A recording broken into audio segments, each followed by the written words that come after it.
আমি স্মৰণ আৰু যুদ্ধৰ কথা আগৰ শ্লোকত পাতি আছিলোঁ। এতিয়া পিছৰ শ্লোকত কি কৈছে শুনোৱা।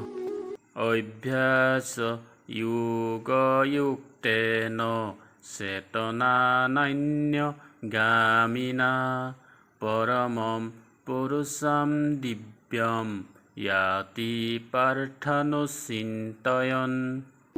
অৰ্থাৎ ইয়াত কৈছে, হে অৰ্জুন, যিজন ব্যক্তিয়ে যোগৰ দ্বাৰা বা একান্তভাৱে মোক স্মৰণ কৰাজনেহে পৰমাত্মাক প্ৰাপ্ত কৰে। ধৰি লওক আপুনি কিতাপ পঢ়ি আছে। পঢ়ি থাকোঁতে মনলৈ নানা ধৰণৰ চিন্তা আহে আৰু তেতিয়া মাজতে যদি প্ৰশ্ন সোধা হয় ক'ত পঢ়ি আছা বুলি ক'ব নোৱাৰে। এয়া আপোনাৰ একান্ত চিন্তাধাৰা নহয়।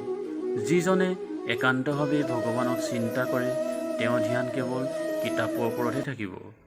আৰু পঢ়ি থাকোঁতে নানা ধৰণৰ চিন্তা ভাৱনা আহিবই, কাৰণ সেই সময়ত মায়াৰ প্ৰবৃত্তিবোৰ কাম, ক্ৰোধ, লোভ, মোহ, বাধাৰ ৰূপত সন্মুখত প্ৰকট হয়।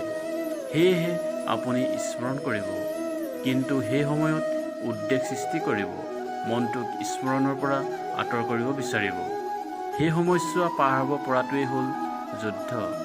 একান্ত চিন্তাৰ দ্বাৰা যুদ্ধত জয়ী হ'ব পাৰে।